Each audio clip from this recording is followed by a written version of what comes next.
You know how they say three is a crowd?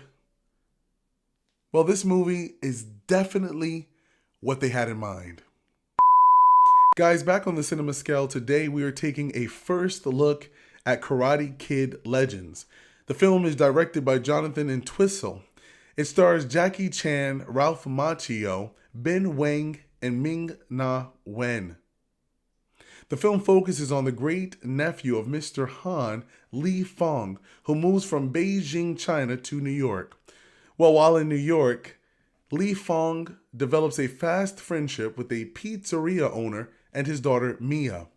Recognizing that they have financial hardship, he decides to assist them by entering the massive anticipated tournament, the Five Boroughs.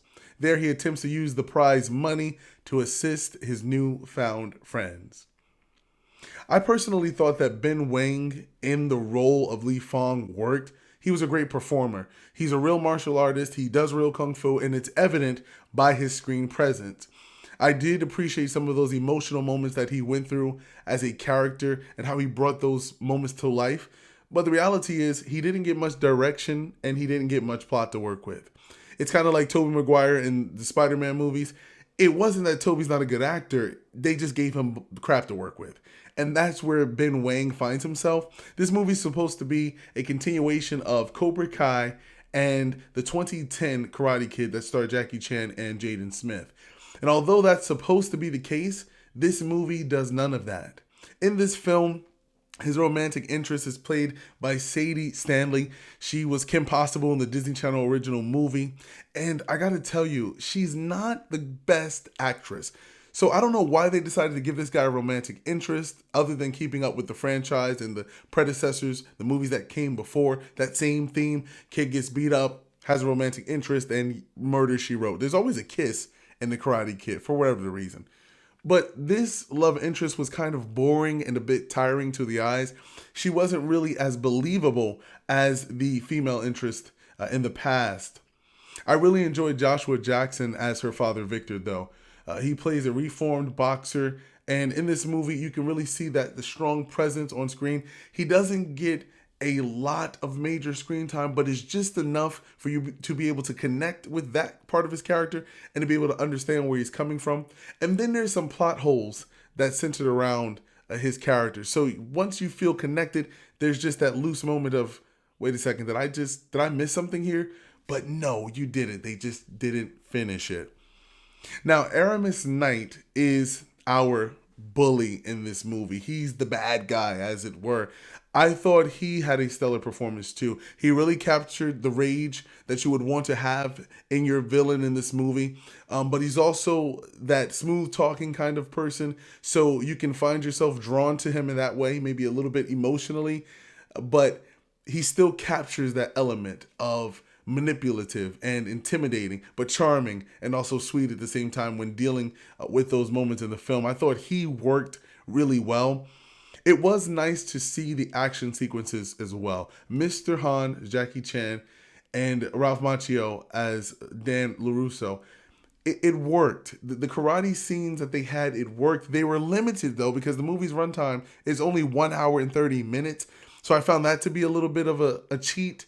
So, you got these massive, entertainers here in this movie, and then they're just cut short. So their scenes were just literally 2 minutes here, 3 minutes there, 4 minutes there, and then you get one overall sequence of movie or film there. But you don't really get to see much of a story in this movie. There's not much of a story being told.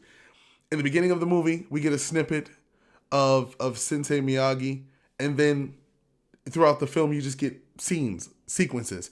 You're not really getting the emotional connection that's supposed to have been built through Cobra Kai, connecting this movie to that universe. I know that there are going to be a lot of Cobra Kai fans that are disappointed because that series did very well. It was a very successful series, blending the old Karate Kid world with the new world, and then introducing new characters and giving us a new, fresh approach to the franchise that we know and love. And I think in this movie, there was just way too much trying and rushing. They were just trying too hard to make this movie because they relied more on the fan base rather than what the story was going to be in the film, and then it just dropped out drastically.